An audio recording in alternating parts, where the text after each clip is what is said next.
Hello, I'm Jim and welcome to the 312 Workshop. On today's video, we'll be making some votive holders out of essentially scrap wood. So we're going to start this project by using the material I have on hand. Sticks of basically scrap poplar. You know, it's not bad. It's got some knots that we'll have to deal with, cut around and work around. But not too bad. Put a little planer and joiner action. We'll clean these right up. So, with a little bit of maneuvering around in my small shop, I've gotten out my Craftsman joiner. It's not bad. It's got a few little issues. One is the return spring on the safety guard is broken, so I'm actually going to take it off. I still have the original blades in it, and up close to the fence, when the fence is all the way back, I've got some nicks. So I'm going to move the fence over, exposing about 1 3/4 inches. And I've got good surface there on all three blades. They're good. So just a little simple shift. Bring it over. I wear my glasses because I can't see. I've tried goggles on them. They don't always work. I'm probably going to invest in a shield of some sort that will be better. But hearing protection always needed, especially in the industry I work in. And here we go.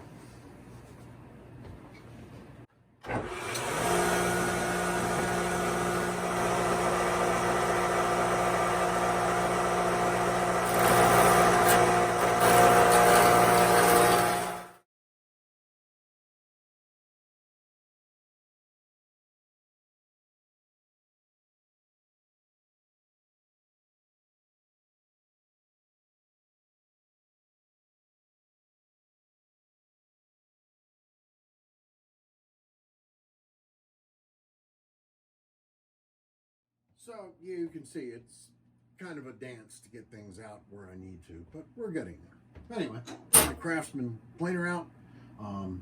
Got it set to a rough thickness of what I'm looking for. So here we go. We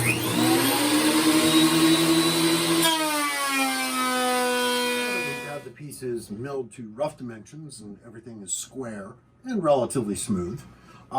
Now we'll bring it over to the radial arm saw to do a little cutting. Oh, I should also mention, I also get sticks of red oak. But that's a project down the line. A radial arm saw came from a local theater company that was throwing it out. I put a new switch on it. Not that difficult. Anyway, the dust collection here, I've actually added that myself. I added it several years ago. You know, it's a small shop. I'm not going to have 4-inch dust collection with a 3 horsepower jet or something like that. I've got a shop vac and some 2.5-inch flex. It works. Anyway, let's go. Echo, turn on dust collection, please.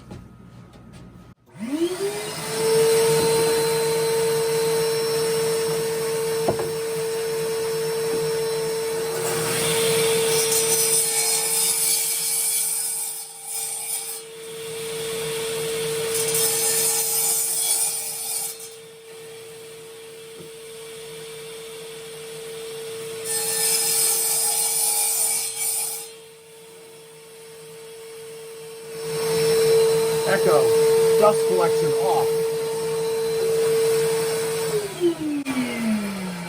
Gotta love automation. Anyway, I have done what a lot of cooking shows do. I've already glued up some blanks and trimmed them to size. It just made sense.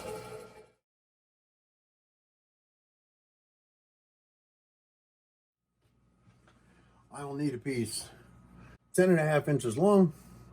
I'll need to have 3 holes drilled in it that are 2 inches in diameter to fit the votive glass holder and the votive itself. The center hole is 5.25 inches from the end. The holes edge to edge are 1.25 inches, and this will leave 1 inch between the edge of the hole and the end on either side. Now I'm going to go with pieces that are 3 3/8 wide. And I'm not overly concerned about thickness.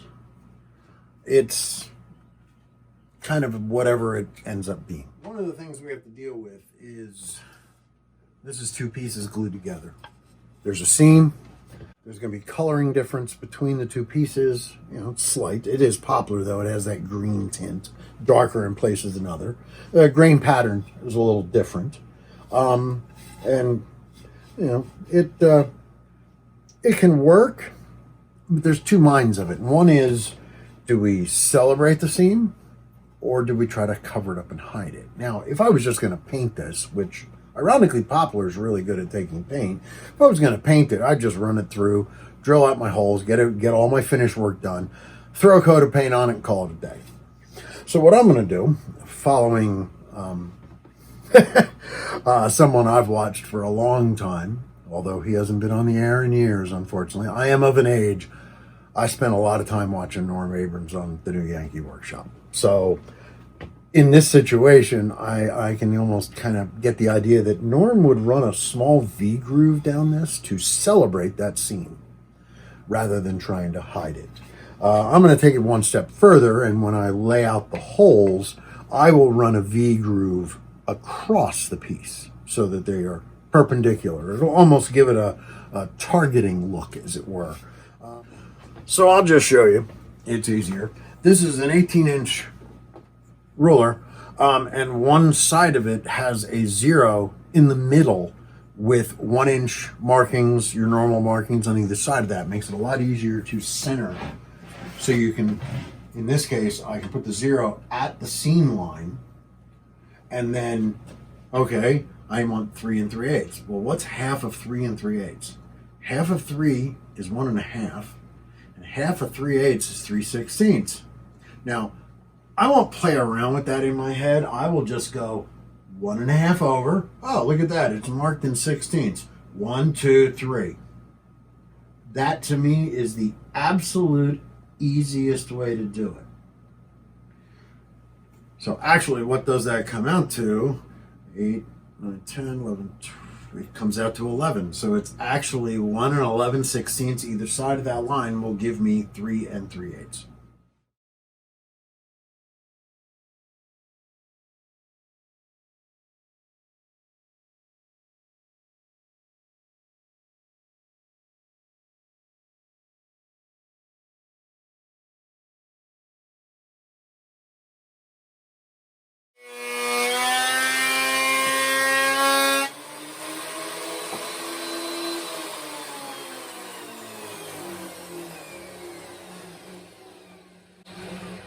So, I've cut the pieces, cut them to width, have not cut them to length. I did end up with just a hair of snipe on this end. Nothing too extreme. But I got them good and square, both of them. And now to trim them to length. So, now we're ready to make the cuts. Gonna work around the knots. I've got just a little bit of snipe on this end. I've got this knot here, so we're gonna clean that off and cut 2 pieces to 10 1/2.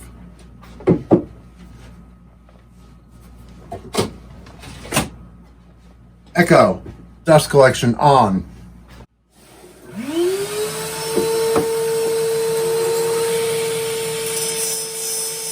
Okay, now for some layout. I have located these outer holes, and with a little bit of simple math, a 2-inch hole, half is 1 inch.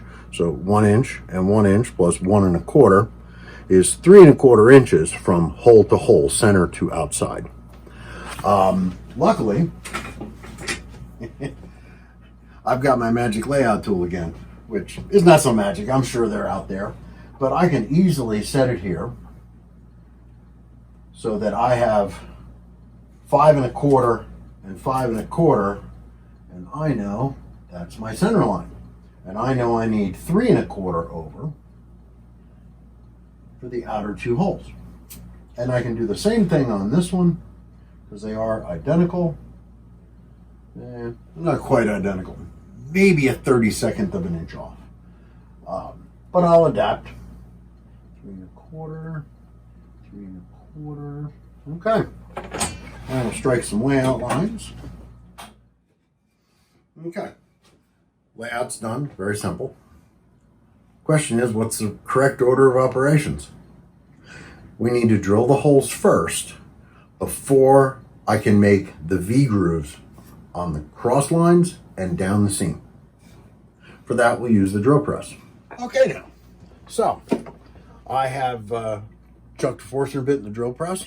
I've set a flag. I've measured my little glass inserts that will go in the 3 holes. And it's not quite the full depth. I want the glass to be just a little proud of it. Then I've gone ahead and dropped my fence in and lined it up so that I'm exactly on the center line. And then I use my stop block so that I am the appropriate distance from the edge and along this line. So what I can do is drill a hole, remove the clamp, flip the piece 180, do it again, drill another hole, get my other candle holder up here, do the same thing. Then I will have to reset so that I can get the center hole, but once I'm set for one, I can do the other. So, okay, well, here we go.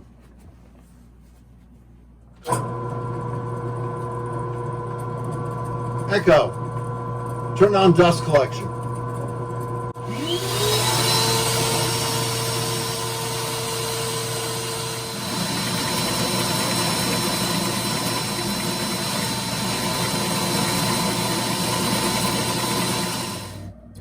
Okay, one thing I'll notice early on in that sequence is I was using these little hold down clamps backwards. They're actually supposed to go that way. I did correct myself part of the way through. But now we're on to a little routing. Everything looks real good. I've actually done 2 of them. And I did notice they are fractionally different in width. Probably a 32nd off, but that's tolerance. One other thing you'll notice is the glass piece does not fit all the way into the hole, and that's okay because I'm going to run a chamfer around every hole that will allow this to fit in better. See, it's much prouder than I want, and a good maybe 1/8 of an inch off the bottom of the hole.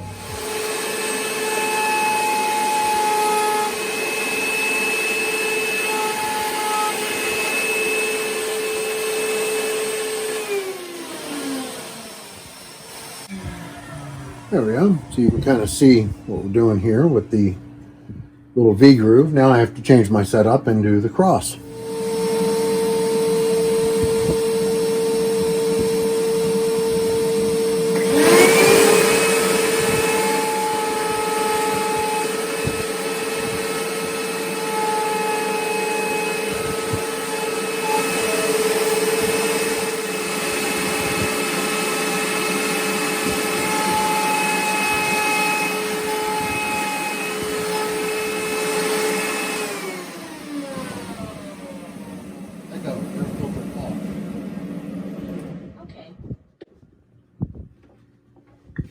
So as you can see, kind of gives it a little crosshair concept. I think it'll look pretty good.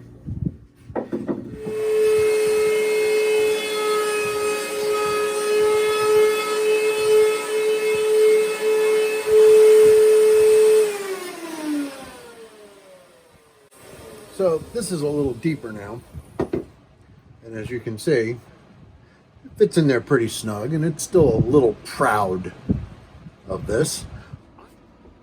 Okay, now that we've got everything milled up, cut up where I needed, now it's time for sanding.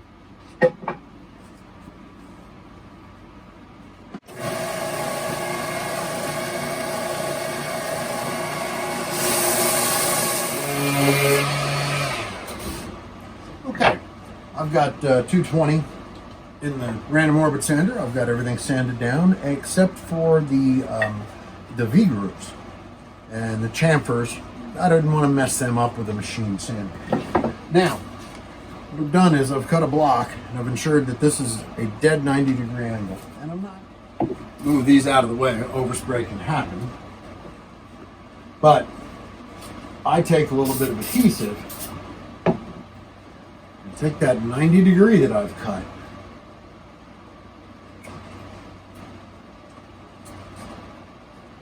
glue a piece on, just like that. I know it's not going to be a perfect 90, but it'll work. And now, you can take these, and this is just a generic fine sandpaper. I know I'm not going to go through the process of all the different grits. But this will help get rid of any fuzz, do the cross, make sure you're good and 90, and I'll be a little longer on this, but that's okay. So we're in the home stretch here, just doing a little tedious hand sanding around the holes themselves. You can work machine sanding on pretty much everything except down in the holes. I'm sure I can play around with chucking something in my drill press and working, but you still got to deal with the chamfer, and you don't want to lose that by sanding with the machine. What I plan on doing is I plan on a pre-stain with this. I'm actually going to use the Minwax pre-stain, and then I'm just going to go with a Minwax tongue oil finish. I played around with some stains off camera here, and poplar is really hard to work with when it comes to staining. The green pops. It can be nice, but it isn't necessarily nice. I mean, I did play around with a variety of stains. Black walnut or a dark American walnut stain. I played around with, I even played around with gun stock, and that's kind of that orangey look. And the orangey look with the green just looks sick in places. It does take a little bit to get down into these little crosshair V grooves I ran. But, you know, there's one, and let that sit aside and dry. And we'll be back in a few minutes for tongue oil. And now a little tongue oil on the second one. I do something weird. I actually pour a little down in one of the holes, and then I wipe and move on to the other holes. I like to work from the inside of the piece out. Makes it a little easier. This gets the top done. I prefer to buff my final coat of tongue oil with burlap.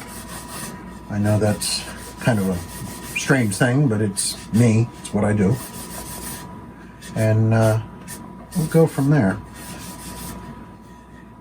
All right. Not bad. All right. Time to brand.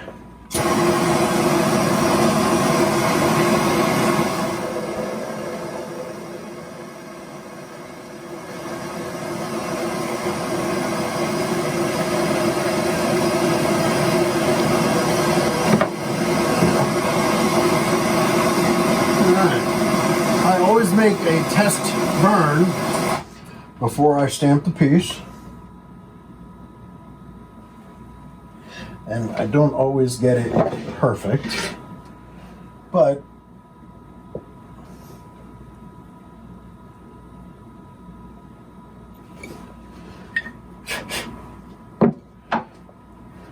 and there we go. It's got my brand. The trick is now to find a spot that's safe and the metal surface of the bottom of the drill press is safe. Now, for the final assembly, and we've got little rubber feet from Amazon, ironically. These weren't that expensive. $4 or $4.50 for 48 of these little rubber feet. And honestly, if you make things, having little rubber felt feet or something like that is very important. Inspect these little glass holders. Some of them are a little odd shaped. That's interesting. Didn't really see that coming. But, oh, there we go. Oh yeah, there we go. Fitting nice and tight. You know, these are, hate to say it, they're Amazon. They might be a little out of round. You never can tell. And I've also got some Votive candles to drop in. There we go. And there you go. 2 simple Votive holders. Nothing fancy. Like I said, design-wise, sky's the limit. Different woods, different layouts, different designs, round over, chamfer, straight, whatever you want. The pieces, the glass, the votives, the little feet, not that expensive. And, you know, then it's a homemade gift, which is really great. And gifting throughout the year, not just Christmas time. So, I want to thank you for watching. Please hit that like button. It helps with the YouTube algorithm. Hit the subscribe button and ring that bell if you could. That'll alert you to any videos we post in the future, which we have more coming. There are more in the works. Anyway, really appreciate it. You have a safe week. Thank you.